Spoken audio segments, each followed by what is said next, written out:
أعوذ بالله من الشيطان الرجيم. بسم الله الرحمن الرحيم.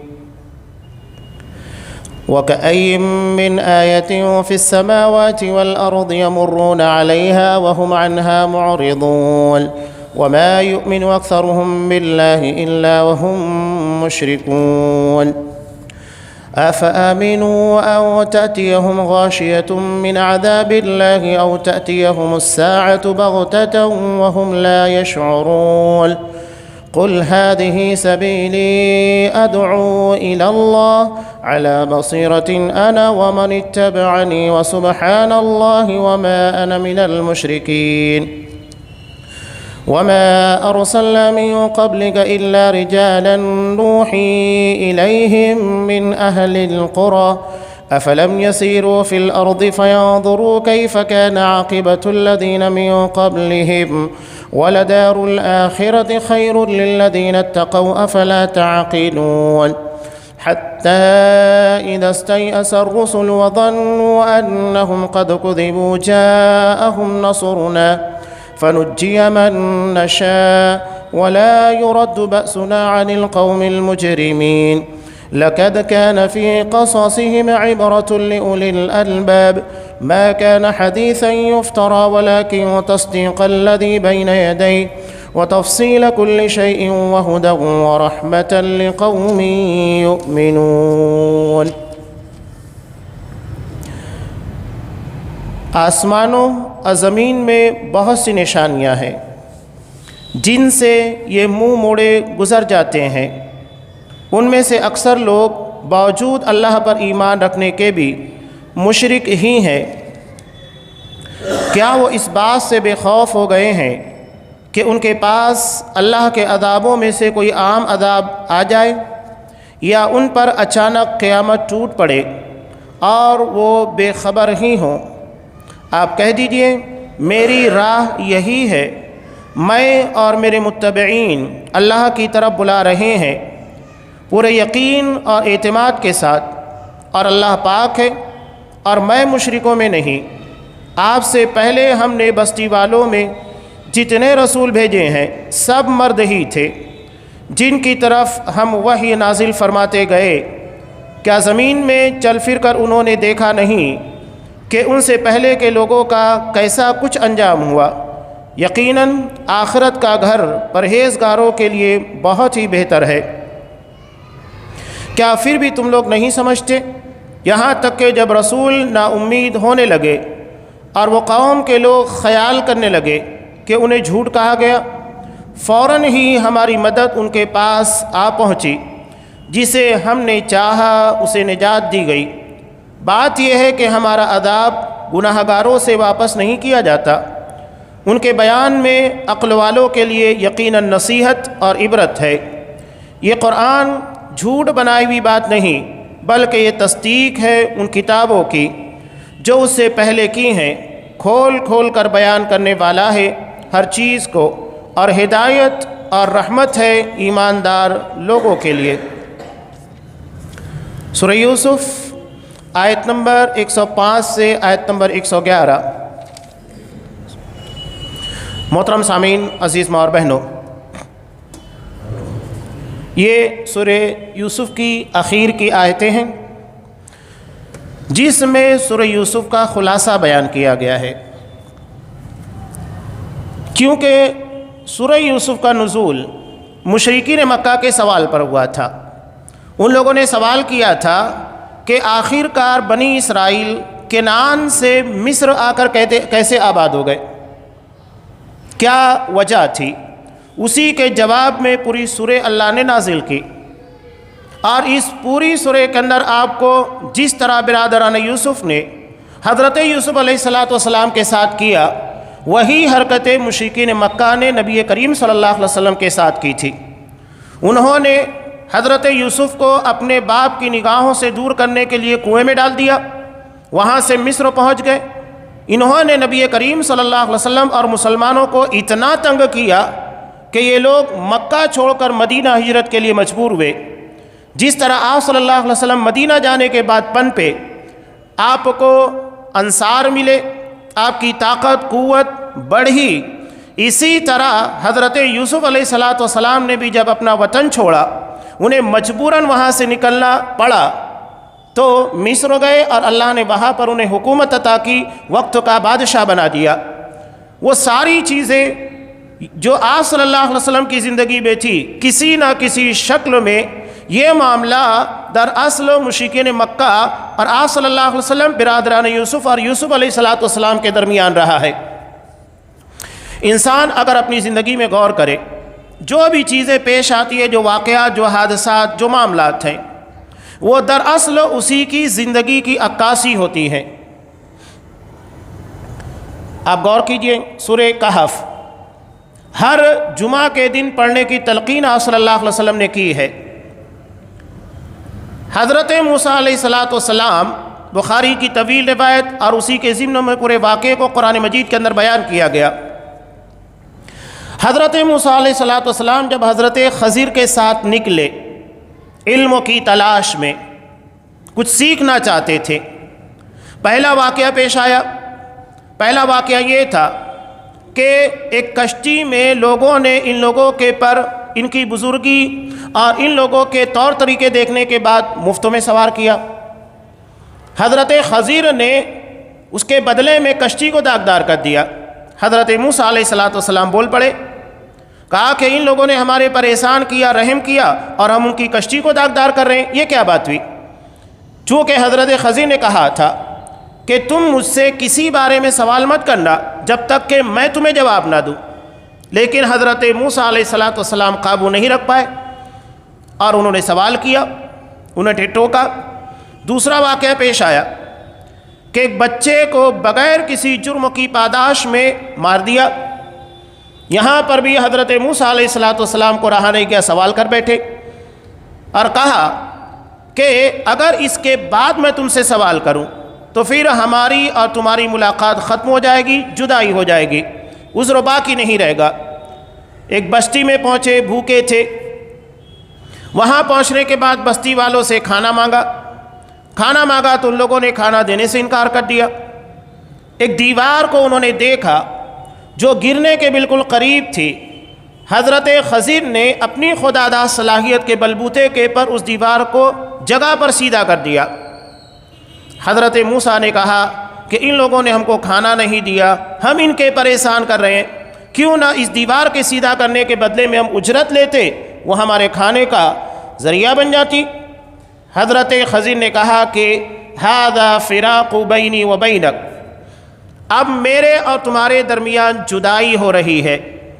میں نے منع کیا تھا لیکن تم نے سوالات کیے، موقع دیا گیا، موقع ختم ہو چکا ہے، لیکن جانے سے پہلے میں تمہیں تمہارے سوالات کے جواب بتا دیتا ہوں تاکہ تمہیں فکر نہ ہو کہ ان سوالوں کے جواب کیا ہے۔ بتا دیا وجہ کہ آگے چل کر ایک بادشاہ تھا جو سالم اور اچھی کشتی کو چھین لیا کرتا تھا، اس لیے میں نے اس کو داغدار کر دیا تاکہ اس تھوڑے سے خرابی کی بنیاد کے پر پوری کشتی محفوظ ہو جائے۔ بچے کو قتل کرنے کی وجہ یہ تھی کہ اس کے والدین مومن تھے۔ فخشینا ان یرہقہما طغیانا وکفرا، ہمیں اس بات کا ڈر لگا کہ یہ بچہ بڑا ہونے کے بعد اپنے مومن والدین کی راہ میں رکاوٹ نہ بن جائے، تو ایمان کے راستے میں رکاوٹ بن رہا تھا، اس کو مار دیا گیا۔ ایمان کی راہ میں رکاوٹ جو بھی بنے اس کو مار دیا جائے گا، ختم کر دیا جائے گا، اس لیے کہ اصل چیز ایمان ہے، باقی سب چیزیں بے معنی ہے۔ حضرت ابوبکر صدیق نے بھی اپنے بیٹے کو یہی کہا تھا کہ بیٹے اگر تو میری تلوار کی زد میں جنگ بدر کے موقع پر آتا تو میں تجھے نہیں چھوڑتا، مار دیتا۔ حضرت ابو عبیدہ بن جراح رضی اللہ تعالیٰ انہوں نے جنگ بدر میں اپنے سگے باپ کو مارا تھا۔ حضرت عمر فاروق نے اپنے ماموں کو مارا تھا۔ راہ حق میں اور حق کے راستے میں رکاوٹ ڈالنے والوں کو برداشت نہیں کیا جاتا۔ تیسری وجہ، اس دیوار کے نیچے 2 یتیم بچوں کا خزانہ تھا جو ان کے والدین وہاں چھپا کر گئے تھے کہ وہ بڑا ہونے کے بعد اس خزانے کو لے لیتے۔ اگر وہ دیوار گر جاتی، خزانہ ظاہر ہوتا، لوگ ان کے بچپنے میں ہی اس کا ناجائز استعمال کر کے اس سے انہیں محروم کر دیتے، اس لیے میں نے اس دیوار کو سیدھا کر دیا تاکہ ان کا خزانہ محفوظ رہے۔ یہاں اس واقعے کو میں نے اس لیے بیان کیا کہ حضرت موسیٰ علیہ السلام کی زندگی میں یہی 3 واقعات قریب قریب انہی شکلوں میں پیش آئے تھے۔ کشتی کے بارے میں انہوں نے کہا کہ اگر کشتی کو داغدار کر دیا جائے گا تو ڈوبنے کا خطرہ ہے، حالانکہ ان کے بچپنے میں بغیر کسی ملاح کے جب وہ بالکل بے سہارا تھے، ان کی ماں نے انہیں صندوق کے اندر رکھ کر دریا کے حوالے کیا تھا، تو اس وقت کس نے بچایا تھا؟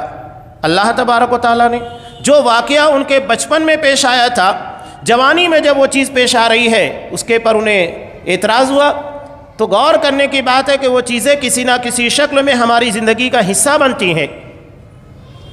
آگے جب ایک بچے کے قتل کے پر انہوں نے آواز اٹھائی، بات یہ تھی کہ انہوں نے بھی غلطی سے ایک قبطی کو مار دیا تھا، حالانکہ وہ اصلاح کے لیے ایک تھپڑ مارے تھے، لیکن وہی ایک تھپڑ اس کی موت کی وجہ بن گیا۔ ان کی زندگی کے اندر واقعہ پیش آ چکا تھا۔ اور تیسرا کہ جب انہوں نے بغیر کسی اجرت اور مزدوری کے اس دیوار کو سیدھا کیا تو انہوں نے بھی یہ کام کیا تھا، جبکہ وہ اس وقت شدید محتاج تھے۔ جب وہ مصر سے مدین کی جانب گئے، وہاں جانے کے بعد دیکھا کہ حضرت شعیب ان کی جو بچیاں تھیں جو شرم کے مارے قوم کے لوگوں سے پیچھے ہٹ کر اپنے جانوروں کو لے کر کھڑی ہوئی تھی، جب لوگوں نے پانی پلا لیا اس کے بعد حضرت موسیٰ نے ان لوگوں کو جو پیدل مدین بھاگتے ہوئے گئے تھے وہاں پہنچے تو ان لوگوں کو بغیر کسی اجرت کے، جبکہ وہ شدید محتاج تھے، دعا بھی مانگی تھی، رب انی لما انزلت الی من خیر فقیر، پروردگار تو جو بھی چیز مجھے نواز دے میں اس کا محتاج ہوں، جو خیر بھی مجھے عطا کر، اس لیے کہ بالکل بے سہارا تھے۔ وہاں پر انہوں نے بغیر اجرت کے ان لڑکیوں کی بکریوں کو پانی پلایا تھا، ساری بکریوں کو پانی پلایا، تو ان کی زندگی میں واقعہ پیش آ چکا تھا۔ وہاں ان کو ضرورت تھی لیکن انہوں نے اجرت طلب نہیں کی تھی۔ تو انسانی زندگی غور کرنے کی ضرورت ہے، یہ مقافات عمل یا ہماری پچھلی کارکردگی کی عکاسیاں ہوتی ہیں، ان کی جھلک ہوتی ہے جو ہماری زندگی کے اندر پیش آتی ہیں۔ تو قرآن نے سورہ یوسف کے آخر میں انہی چیزوں کا نچوڑ پیش کیا ہے کہ مشرکین مکہ جن چیزوں کے بارے میں سوال کر رہے ہیں، سوال کرنے کے بعد اگر انہیں فرصت ہو غور کرنے کی، اپنے معاملات کے بارے میں محاسبہ کرنے کی، تو انہیں پتہ لگے گا کہ وہ خود ان تمام چیزوں سے جوجھ رہے ہیں، وہ برادران یوسف والا کردار ادا کر رہے ہیں، اور ان کے مقابلے میں محمد رسول اللہ صلی اللہ علیہ وسلم اور آپ کے صحابہ یہ حضرت یوسف علیہ السلام کے کردار کی جگہ پر کھڑے ہیں۔ قرآن نے کیا کہا؟ وَكَأَيٍّ مِّنْ آیَةٍ فِي السَّمَاوَاتِ وَالْأَرْضِ، آسمانوں اور زمین میں بہت سی نشانیاں ہیں جن سے یہ منہ موڑے گزر جاتے ہیں۔ اب یہاں ایک نشانی اللہ نے بتائی، سوال کیا کنعان سے مصر کیوں پہنچے، ساری بات بتا دی گئی، حالانکہ اس واقعے کی تصدیق یا اس کے بارے میں من و ان اس طرح کی باتیں بغیر کسی آسمانی ذرائع کے نہیں بیان کی جا سکتی۔ قرآن نے خود پیچھے کہا کہ وَمَا كُنْتَ لَدَيْهِمْ إِذْ أَجْمَعُوا أَمْرَهُمْ، جب وہ حضرت یوسف علیہ السلام کے خلاف سازش رچ رہے تھے آپ وہاں موجود نہیں تھے، تو اس واقعے کی خبر جو دے رہا ہے وہ اللہ ہے۔ جب وہاں پر آپ موجود نہیں ہیں اور اس واقعے کی خبر منون دے رہے ہیں، اس کا مطلب یہ ہے کہ آپ کے پاس آسمان کی سچی خبریں آتی ہیں اور آپ سچے نبی ہیں۔ تو قرآن یہی کہہ رہا ہے، ہم نے جب ان ساری چیزوں کو بیان کر دیا، ایک بڑی نشانی ظاہر کر دی، اس کے بعد بھی اگر یہ مسلمان نہیں ہوتے ہیں تو حقیقت یہ ہے کہ بہت سارے لوگ اللہ کی بڑی بڑی نشانیوں کو دیکھنے کے بعد گزر جاتے ہیں، منہ موڑ کر مسلمان نہیں ہوتے۔ جنہیں مسلمان ہوتا ہے وہ جگہ کے پر جو ہدایت کے قابل ہوتے جگہ کے پر اس چیز کو تسلیم کرتے ہیں، اور جن لوگوں کو ہدایت کو تسلیم نہیں کرنا ہے تو پھر اعتراض، بہانے، سوالات بہت سارے رہتے ہیں۔ یہ نکتہ چینیاں، بال کی کھال نکالنا، سوالات کے پر سوالات کھڑے کرنے کی کوشش کرنا، یہ نہ ماننے کا نتیجہ ہے۔ یہ ہیلا اور بہانہ ہوتا ہے راہ فرار اختیار کرنے کا، اور جن کو ماننا ہوتا ہے وہ سوالات نہیں کرتے۔ حضرت زماد اسدی رضی اللہ تعالیٰ نبی کریم صلی اللہ علیہ وسلم کے پاس آئے، آپ صلی اللہ علیہ وسلم نے صرف ان کے پر خطبہ مسنونہ پڑھ کر سنایا، اتنا ہی پیش کیا، کہا کہ اللہ کا رسول دوبارہ پڑھیے۔ آپ نے دوبارہ من 1 پڑھا، کہا کہ تیسری مرتبہ پڑھیے۔ تیسری مرتبہ پڑھنے کے بعد کہا کہ اپنے ہاتھ کو آگے بڑھائیے، میں مسلمان ہوتا ہوں۔ اس لیے کہ ان کے ذہن و دماغ کے اندر ایک خناس بھرا گیا تھا کہ آپ صلی اللہ علیہ وسلم کو پر جادو کیا گیا ہے، آپ دیوانے ہیں، پاگل ہیں۔ عام لوگوں کی حالت یہی ہوتی ہے کہ نبی کریم صلی اللہ علیہ وسلم کو خود طبیعت سے بدنام کیا گیا، لیکن نتیجہ کیا نکلا؟ انسان اسی وقت تک کسی حقیقت سے دور ہوتا ہے جب تک کہ وہ حقیقت تک پہنچتا نہیں ہے۔ اسی لیے قرآن نے کہا ان جاءکم فاسق بنبأ فتبینوا، کوئی بھی فاسق جس کے اخلاق، جس کے کردار، جس کی زبان کے پر اعتبار اور یقین نہ ہو تو اس کی خبروں کی تصدیق کرنا چاہیے، تحقیق کرنا چاہیے۔ ہو سکتا ہے کہ وہ جھوٹ بول رہا ہو اور ہوتا بھی ہے، اور ابھی تو جھوٹ کا دور ہے، سچوں کی تلاش کریں بڑے مشکل سے ملتے ہیں، جھوٹوں کو دے کے دندناتے پھر رہے ہیں۔ تو حضرت زماد ازدی رضی اللہ تعالیٰ عنہ کے ذہن و دماغ کے اندر یہ پٹی پڑھائی گئی تھی، اور ان کے ذہن میں خناس بھرا گیا تھا کہ آپ کے پر کسی جن کا، شیطان کا سایہ ہے، اور وہ آپ صلی اللہ علیہ وسلم کے پر دم کرنے کے لیے آئے تھے، اس لیے کہ وہ اپنی قوم کے بہترین جھاڑ پھونک کرنے والے آج کی زبان میں بابا تھے۔ لیکن جب آپ صلی اللہ علیہ وسلم کو 3 مرتبہ خطبہ مسنونہ جو انتہائی اعلیٰ کلام ہے من 1 پڑھتے ہوئے سنا تو یقین کر لیا کہ دراصل آپ کی شخصیت، آپ کے اخلاق، آپ کے دماغ کے پر کوئی اثر نہیں ہے، اصل میں لوگوں کے ذہن و دماغ کے اندر فطور ہے، آپ کی شخصیت ان تمام چیزوں سے مبرہ اور پاک ہے۔ حقیقت کھل گئی، جگہ پر مسلمان ہو گئے۔ تو یہ بدنامی، بے عزتی، الزامات سب بے معنی چیزیں ہوتی ہیں۔ انسان جیسے ہی حقیقت سے روبرو ہوتا ہے تو جھوٹے وہاں پر بے نقاب ہوتے ہیں اور حقیقت لوگوں کے سامنے آتی ہے۔ آج بھی آپ دیکھیں اسلام اور مسلمانوں کے خلاف کتنا جھوٹ نہیں بولا جاتا ہے۔ سعودی عرب دنیا میں شاید واحد ملک ہوگا جس کے خلاف سب سے زیادہ جھوٹ بولا جاتا ہے، لیکن نتیجہ کیا ہے؟ اللہ نے توحید کی برکت سے جب لوگ قریب جاتے ہیں اور وہ حقیقتوں کو اپنی نگاہوں سے دیکھتے ہیں، مسلمان ہو جاتے ہیں۔ اب جھوٹا ان لوگوں کی نظروں میں کون ٹھہرا؟ جو پروپیگنڈا کرتے تھے، جو الزام تراشیاں کیا کرتے تھے۔ تو ایک حد ہوتی ہے، جیسے ہی یہ پردہ گرتا ہے جسے بڑی محنت کے ساتھ لگانے کی کوشش کی جاتی ہے تو ساری سچائیاں لوگوں کے سامنے آ جاتی ہیں اور سارا مکر و فریب بے معنی ہو کر رہ جاتا ہے۔ تو آپ صلی اللہ علیہ وسلم کی شخصیت کے سامنے بھی لوگوں نے الزامات، بہتان تراشی، اس طرح کے پردوں کو ڈالنے کی کوشش کی تاکہ حقیقت کو چھپایا جا سکے، لیکن اللہ کو جو وہاں تک ان لوگوں کو پہنچانا تھا پہنچے اور حقیقت ان لوگوں کے سامنے آ گئی۔ وما یؤمن اکثرهم باللہ الا وهم مشرکون، ان میں سے اکثر لوگ باوجود اللہ پر ایمان رکھنے کے بھی مشرک ہی ہیں۔ یہ مشرکین مکہ کے بارے میں۔ قوم میں 3 طرح کا طبقہ ہے۔ اکثریت قرآن مجید کہہ رہا اللہ پر ایمان رکھتے ہیں، اور مشرکین مکہ کا اکثریت میجارٹی اللہ پر ایمان رکھنے والی تھی، اللہ کا انکار نہیں کرتے تھے، وہ اللہ کو مانتے تھے۔ صلح حدیبیہ کے موقع پر ان لوگوں نے جب معاہدہ لکھا جانے لگا تو بسم اللہ الرحمن الرحیم لکھا۔ انہوں نے کہا کہ نہیں، ہم رحمان رحیم کو نہیں جانتے، ہم اللہ کو جانتے، صرف یہ لکھو بسمک اللہم، اللہ کے نام سے۔ آپ صلی اللہ علیہ وسلم نے اس کے پر کوئی اعتراض نہیں کیا، ٹھیک ہے لکھو۔ رحمان اور رحیم کو کٹ کر دیا گیا۔ وہ اللہ کو مانتے تھے، اللہ کو بھی مانتے تھے، تبھی تو حج بھی کرتے تھے، روزہ بھی رکھا کرتے تھے، نماز بھی پڑھتے تھے اپنے اعتبار سے۔ اختلاف تھا کہ ان لوگوں نے اللہ کے علاوہ کو بھی شریک بنا رکھا تھا۔ ان لوگوں کا تلبیہ کیا تھا؟ مسلم میں ان لوگوں کے تلبیے کو نقل کیا گیا ہے۔ حج کے موقع کے پر تلبیہ کہتے تھے لبیک لا شریک لک لبیک، اس کے بعد وہ کہتے تھے الا شریکا هو لک تملکہ وما ملک، کہ اللہ ہم حاضر ہیں، تیرا کوئی شریک نہیں مگر ایک شریک ہے، الا شریکا هو لک، تیرا ایک شریک ہے، تملکہ وما ملک، جس طرح تو اپنی ملکیت اور اپنے معاملات کے پر اختیارات رکھتا ہے ویسے وہ بھی رکھتا ہے۔ یہاں پر انہوں نے اللہ تبارک و تعالیٰ کا شریک بنایا، تلبیہ کے اندر بھی انہوں نے اللہ کا شریک بنایا تھا۔ ایسا نہیں ہے کہ ان لوگوں نے اللہ کو چھوڑا تھا، وہ اللہ کو بھی مانتے تھے، یعنی اللہ کے ساتھ غیر اللہ کو عبادت کے قابل تسلیم کیا کرتے تھے۔ یہ خرابی تھی۔ ایک چھوٹا سا طبقہ قوم کے اندر وہ بھی تھا جنہیں دہریہ کہا جاتا ہے، جو اللہ کے منکر تھے، مانتے ہی نہیں تھے کہ اللہ تبارک و تعالیٰ موجود ہے، یہ کائنات اپنے آپ وجود میں آئی ہے، یہ ان لوگوں کا ماننا تھا۔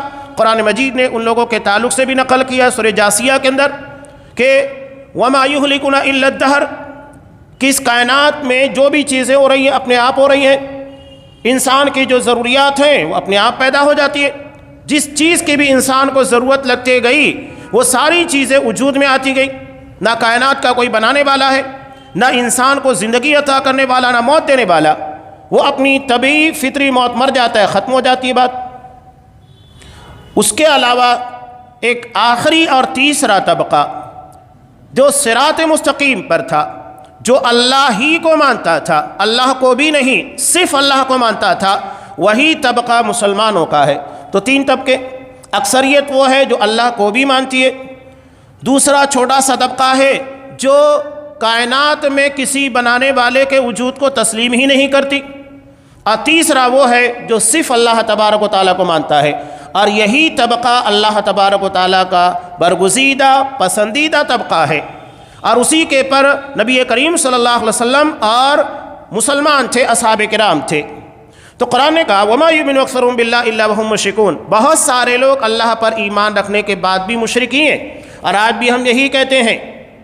نبی کریم صلی اللہ علیہ وسلم نے ترمذی وغیرہ کی صحیح روایت بیان کیا، میری امت 73 فرقوں میں بٹ جائے گی، ایک فرقہ جنتی ہوگا، باقی سب جہنمی۔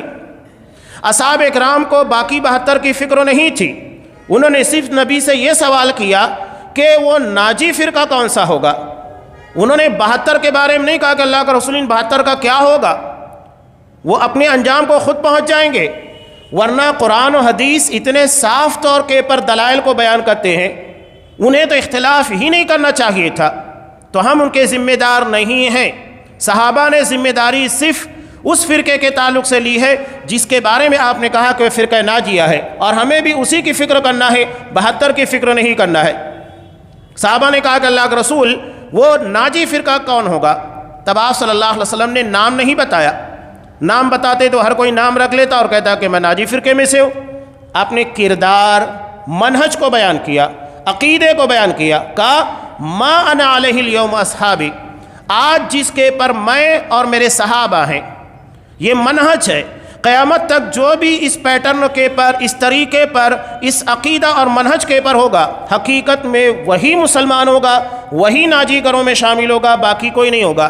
نام رکھنے سے کچھ نہیں ہوگا، ورنہ آج آپ دیکھیے سب سے زیادہ بدعت انجام دینے والے، شرکیات توحید سے زیادہ کرنے والے، مسجدوں سے زیادہ مزارات، اللہ سے زیادہ پیر ولی بابا پر یقین رکھنے والے اپنے آپ کو اہل سنت والجماعت کہتے ہیں۔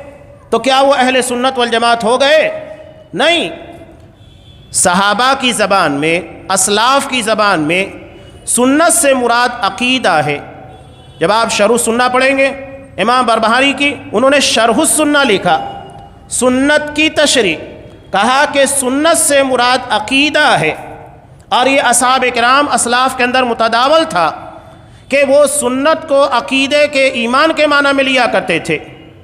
تو شرح السنہ عقیدے کی شرح، تو اہل سنت یعنی جن کا عقیدہ عقیدہ توحید والا ہے، وہ شرک نہیں کرتے، اور جماعت سے مراد اصحاب کرام کی جماعت ہے، یعنی جس طرح صحابہ اسلام کو فالو کیے، قرآن کو سمجھا، حدیث کو سمجھا، اس کے مطابق چلے، فہم صحابہ جس کو کہا جاتا ہے، اسی طریقے پر چلنے والے، یعنی جن کا عقیدہ اور جن کا طریقہ صحیح ہوگا، وہی اہل سنت والجماعت ہے۔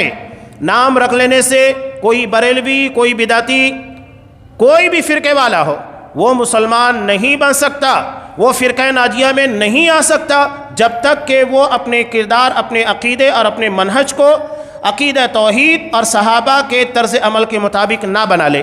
یہ اصل چیز ہے۔ قرآن نے صاف کہا اکثریت گمراہی کے راستے پر ہے، تو ہمیں اکثریت میزارٹی کو نہیں دیکھنا ہے۔ لوگ اسی وجہ سے گمراہ کرتے ہیں، اتنے سارے علماء، اتنی بڑی تعداد، یہ سب فضول باتیں ہیں۔ اور اگر تعداد کو دیکھنا ہے تو یہ کہا جاتا ہے کہ عیسائیت، کرسچن یہ دنیا میں سب سے بڑی تعداد میں، تو کیا اس کا مطلب یہ ہے کہ وہ برحق ہے؟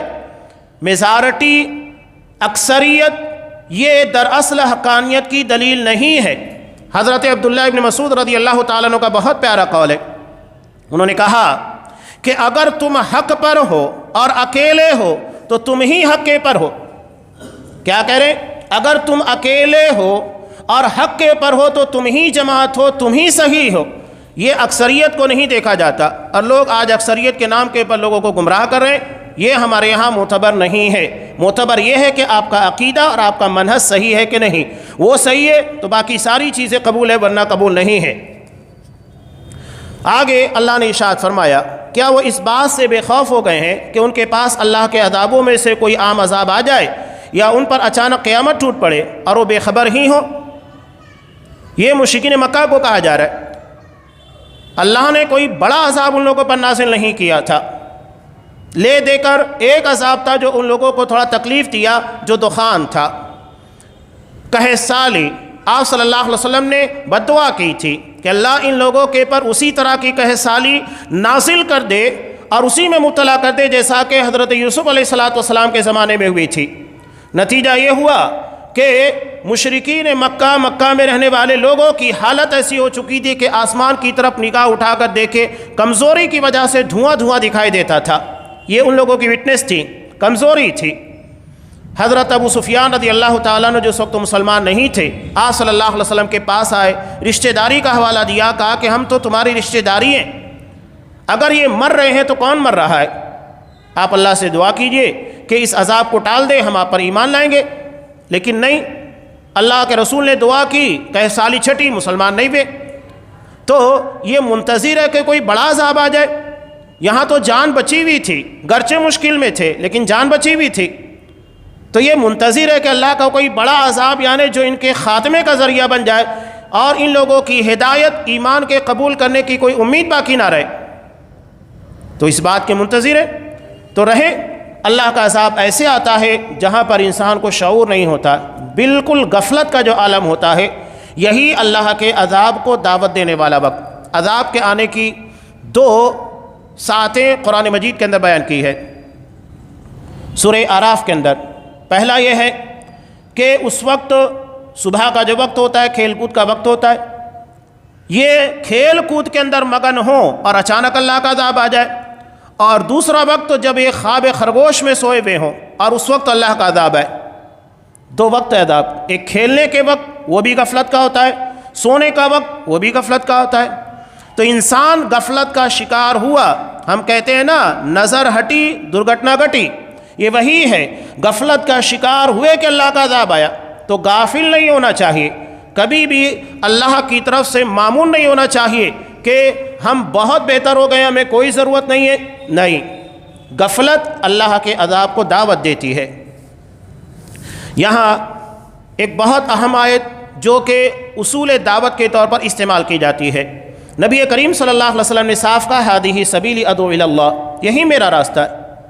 اکثریت گمراہ ہے، میں ڈنکے کی چوٹ پر کہتا ہوں، جو اللہ کے دین، اللہ کے لائے ہوئے قرآن و حدیث کے مسلک کو قبول نہیں کرے گا، اللہ کا عذاب اس پر آئے گا۔ ڈنکے کی چوٹ پر آپ صلی اللہ علیہ وسلم کہہ رہے، اس میں کوئی شبہ نہیں ہے کہ میں یہاں پر کوئی مداہنت کروں، سستی کروں، نہیں، جو ہے وہ چپ چاپ بتا دے رہا ہوں۔ نہیں مانو گے تم خود اس کے نقصان کے ذمہ دار ہوگے، میں نہیں رہوں گا۔ تو صاف کہہ رہے ہیں، ہذہ سبیلی ادعو الی اللہ، یہ میرا راستہ ہے، میں اللہ کی طرف دعوت دے رہا ہوں۔ دو چیزیں ہیں، پہلا ہے راستہ صحیح ہونا چاہیے، آپ کون راستے کے پر دعوت دے رہے ہیں، اور دوسرا ہے نیت صحیح ہونا چاہیے اللہ کی طرف۔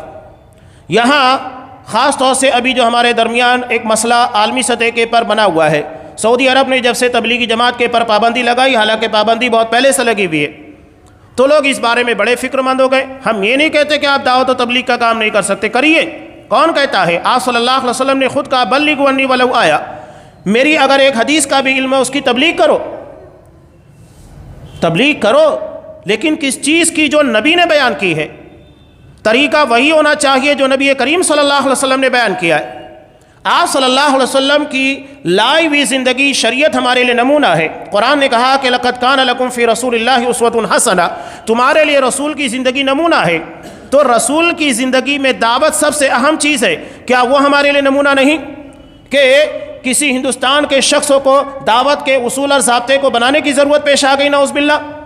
اتنی ان لوگوں کے پہلے جو 1300 سال یا اس سے زیادہ سال کی مدت میں دعوت کا کام چل رہا تھا اور آج بھی چل رہا ہے، جو اس پیٹرن کے پر نہیں ہے جو ان لوگوں نے بنایا ہے، تو لوگ مسلمان کیسے ہو رہے ہیں؟ اگر اسلام نبی کریم صلی اللہ علیہ وسلم کے بتائے ہوئے طریقے، اصول اور ضابطے کے مطابق دعوت کا کام کرتے ہوئے یہاں تک پہنچا ہے تو قیامت تک پہنچے گا۔ ایسا نہیں ہے کہ کسی کا محتاج بن جائے۔ ہمیں اعتراض نہ دعوت سے ہے نہ تبلیغ سے ہے، بلکہ بہت بہترین عمل ہے، کرنا چاہیے۔ اللہ کے رسول صلی اللہ علیہ وسلم نے دعا دی، ابو داؤد کی روایت، نظر اللہ امرأ سمع منی حدیثا، اللہ اس بندے کو تر و تازہ رکھے جو میری حدیث کو سنتا ہے، فحفظہ، اس کو یاد کرتا ہے، ووعاہ، اور اس کی حفاظت کرتا ہے، اور جیسے اس نے سنا ہے اسی طرح لوگوں تک پہنچاتا ہے۔ وہ نبی کریم صلی اللہ علیہ وسلم کی دعا کا مستحق ہے۔ اللہ اس کو سرسبز و شاداب رکھے گا۔ کسے؟ جو نبی کی حدیثوں کو من ون پہنچاتا ہے، اس میں خیانت نہیں کرتا۔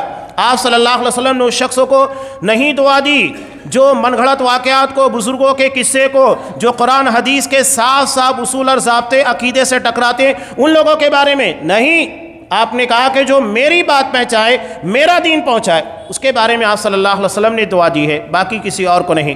تو نبی کا طریقہ ہوگا۔ یہ ایک بہت اہم بات بھی ہے۔ حضرت عبداللہ بن مسعود رضی اللہ تعالیٰ عنہ نے جب کچھ لوگوں کو، جب وہ ذکر وغیرہ کر رہے تھے تو ان کو منع کیا، تو وہ کہنے لگے کہ آپ ہمیں ذکر اذکار سے منع کر رہے ہیں۔ یہی تو آج لوگ کہتے ہیں نا کہ آپ دعوت سے روک رہے ہیں، آپ قرآن سے روک رہے ہیں، نماز سے روک رہے ہیں۔ نہیں، جو جواب حضرت عبداللہ ابن مسعود رضی اللہ تعالیٰ عنہ نے دیا تھا وہی جواب ہم بھی دیتے ہیں۔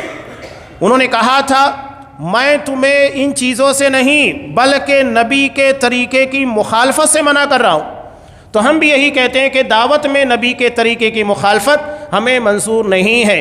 اگر امام نماز میں 2 کے بجائے 3 سجدہ کرے فوراً ٹوک دیتے ہیں، تو عبادت میں جب ہم ایک چیز میں اضافہ برداشت نہیں کر سکتے تو دعوت میں یہ چیز کہاں سے برداشت ہوگی کہ آپ نبی کے طریقے کے خلاف کام کریں؟ نہیں قبول ہے۔ تو اعتراض وہاں پر ہے، دوسری طرف بات کو نہیں لے جانا ہے۔ تو یہاں قرآن مجید نے صاف کہا سبیلی، اللہ کے رسول نے جو پیٹرن، جو منہج، جو طریقہ بتایا ہے وہی ہوگا۔ کس کی طرف دعوت دیں گے آپ؟ اللہ، اللہ کی طرف، کسی بندے، کسی شخصیت کی طرف نہیں۔ دعوت اللہ کی طرف ہونا چاہیے، نشانہ اور مقصود اللہ کی ذات ہو۔ اگر آپ کسی شخصیت یا کسی دنیا کے کسی بندے کو یا کوئی اور چیز کا ٹارگٹ لے کر چلے ہیں تو آپ کی دعوت غلط ہے، چاہے طریقہ صحیح ہے، لیکن اگر نیت میں اخلاص نہیں ہے تو کوئی بھی عبادت، دعوت کیا دنیا کی کوئی بھی عبادت اللہ کیا قبول نہیں ہوگی۔ تو اخلاص کے ساتھ صحیح طریقے کے مطابق کام کرنا ہے۔ آگے قرآن مجید نے بیان کیا علی بصیرہ، بصیرت کہتے ہیں علم اتنا پختہ ہونا چاہیے کہ آپ جب دعوت دیں تو دعوت کے اونچ نیچ، فقہ جو ہوتی ہے، دعوت، فقہ دعوت بھی بہت اہم چیز ہے، کہاں پر کس چیز کو اہمیت دینا چاہیے لوگ اس کو بھی نہیں سمجھتے ہیں۔ علامہ ابن تیمیہ رحمۃ اللہ علیہ نے ایک بہت پیاری مثال دی۔ جب تاتاریوں نے حملہ کیا تھا، بہت شدید حملہ تھا مسلمانوں کے پر، دجلہ کو کتابوں سے پاڑ کر پل بنا دیا گیا تھا، لاکھوں کی تعداد میں مسلمانوں کو مارا گیا۔ وہ واقعہ بھی ہم سنچے جو حقیقت ہے کہ اگر کوئی تاتاری مسلمان کو کہہ دیتا رک یہیں پر، ابھی میرے پاس تلوار نہیں ہے، تلوار لا کر تجھ کو ماروں گا، اس کو ہمت نہیں ہوتی تھی، اتنا ڈر گیا تھا مسلمان۔ علامہ ابن تیمیہ نے اس وقت کیا کہا تھا جب کچھ لوگوں کو دیکھا کہ وہ تاتاریوں کو شراب سے روک رہے ہیں؟ کہا کہ یہ جنگ کی حالت ہے، انہیں شراب پینے سے مت روکو، اس لیے کہ اگر وہ شراب نہیں پئیں گے تو مسلمانوں کے پر حملہ کریں گے، مسلمانوں کی جان، مال، عزت و ناموس سے کھیلیں گے، یہ مست رہیں گے، شراب کے نشے میں مدہوش رہیں گے تو ان کا ذہن و دماغ مسلمانوں کی طرف نہیں آئے گا۔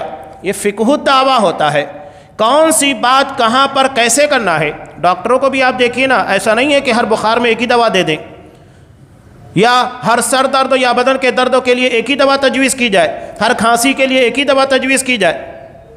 یہ دراصل دعوت کی فکر ہوتی ہے جسے اکثر لوگ نہیں سمجھتے. تو یہ بہت اہم چیز ہے جو قرآن مجید نے بیان کی، علی بصیرت. آپ صلی اللہ علیہ وسلم نے مکہ میں 13 سال صرف توحید کے پر دعوت دی، نماز روزہ کسی اور چیز کے بارے میں نہیں، اس لیے کہ بنیاد ہے، اگر یہ صحیح تو باقی ساری چیزیں صحیح. تو دعوت کے اصول اور ضابطے یہاں پر بیان کیے گئے. آپ نے بیان کیا انا ومن اتبعنی، میں اور میرے متبعین قیامت تک اسی منہج پر کام کریں گے. تو جو اس منہج کے پر دعوت کا کام کر رہا ہے وہ دراصل کامیاب ہے، اور جو اس منہج کے خلاف کام کر رہا ہے وہ دعوت منظور نہیں ہے. وما انا من المشرکین، اور میں مشرکین میں سے نہیں ہوں. قرآن نے یہاں اخیر کی چند آیتوں میں چند اہم چیزیں بیان کی. پہلی چیز یہ بیان کی قرآن نے وما ارسلنا من قبلک الا رجالا، آپ سے پہلے جتنے بھی نبی آئے وہ سب مرد تھے، کسی عورت کو اللہ نے نبی نہیں بنایا. نبوت صرف مردوں کے اندر آئی ہے، عورتوں کو نبوت نہیں عطا کی گئی. من اہل القریٰ، بستیوں میں سے چن کر. اس کے بعد دوسری چیز یہاں پر قرآن مجید نے بیان کی کہ اس دعوت میں مشکلات بہت ہے، بہت پرپیچ راستہ ہے، مشکلات بہت زیادہ ہیں. نبی کریم صلی اللہ علیہ وسلم کے زمانے سے لے کر آج تک وہی قیامت تک یہی حالت ہوگی. اس راہ میں رکاوٹیں بہت ساری آئیں گی اور بہت ساری پریشانیاں آئیں گی. یہ قرآن مجید نے صاف بیان کیا. حالت یہاں تک پہنچ جاتی ہے حتی اذا استیأس الرسل، کہ رسول نا امید ہونے لگتے ہیں. ایسا لگتا ہے کہ اللہ کی مدد نہیں آئے گی، یعنی وہ مدد سے نا امید ہوتے، اللہ سے نہیں، کہ مدد نہیں آئے گی ابھی. اور وہ قوم کے لوگ خیال کرنے لگتے کہ انہیں جھوٹ کہا گیا، یعنی جو ایمان لا چکے رہتے ہیں وہ بھی اس بارے میں سوچنے لگتے ہیں. بخاری کی روایت میں حضرت عبد الرحمن ابن عوف، ان کے ساتھ حضرت بلال تھے، صہیب رومی تھے، ان لوگوں نے آ کر شکایت بھی کی تھی، اللہ کا رسول بہت تکلیف ہے، آپ اللہ سے دعا کیجئے مدد کب آئے گی، متی نصر اللہ. تب آپ صلی اللہ علیہ وسلم نے آپ کی ذہانت اور آپ صلی اللہ علیہ وسلم کی سمجھداری دیکھیے. آپ نے ان کی باتوں کو تسلیم نہیں کیا، بلکہ اس راہ کی اس سے بڑی تکالیف اور مشکلات کا تذکرہ کیا. کہا کہ تم سے پہلے جو لوگ تھے ایمان لانے کی پاداش میں انہیں آروں سے چیر دیا گیا، لوہے کی کنگھیوں سے ان کے جسموں کے گوشتوں کو نوچ لیا گیا، اس کے بعد بھی وہ اس راہ سے ہٹے نہیں، ڈٹے رہے. صحابہ نے جب یہ دیکھ لیا کہ ہم پر تو مشکل بہت کم ہے، انہیں تو بڑی بڑی مشکلات کا سامنا کرنا پڑا، اس کے بعد انہوں نے کبھی نبی کریم صلی اللہ علیہ وسلم سے شکایت نہیں کی. قرآن نے اسی کے بارے میں کہا کہ لوگ سوال کر رہے تھے متی نصر اللہ، اللہ کی مدد کب آئے گی؟ تو اللہ تبارک و تعالیٰ نے کہا الا ان نصر اللہ قریب، اللہ کی مدد بہت قریب ہے. انسان جہاں پر یہ دیکھتا ہے کہ اب سب ختم ہو چکا ہے، وہاں سے اللہ آغاز کرتا ہے. حضرت موسیٰ اور بنی اسرائیل کو دیکھیے، جہاں انہیں لگا کہ اب سب ختم ہو، اس لیے کہ سامنے فرعون کا لشکر ہے، پیچھے دریا ہے، چکی کے دو پہاڑ کے درمیان پسنے والے ہیں، اب ختم ہونے والا ہے، اور وہیں سے اللہ نے راستہ بنایا. کچھ ہی دیر میں نقشہ پورا پلٹ چکا تھا. یہ نجات پا کر دریا کے راستے سے باہر نکل چکے تھے، اور فرعون اپنے لاؤ لشکر سمیت اسی میں ڈوب گیا. راستہ ایک ہی تھا، حضرت موسیٰ بنی اسرائیل نجات پا گئے، اور فرعون اپنے لاؤ لشکر سمیت اس میں ڈوب گیا.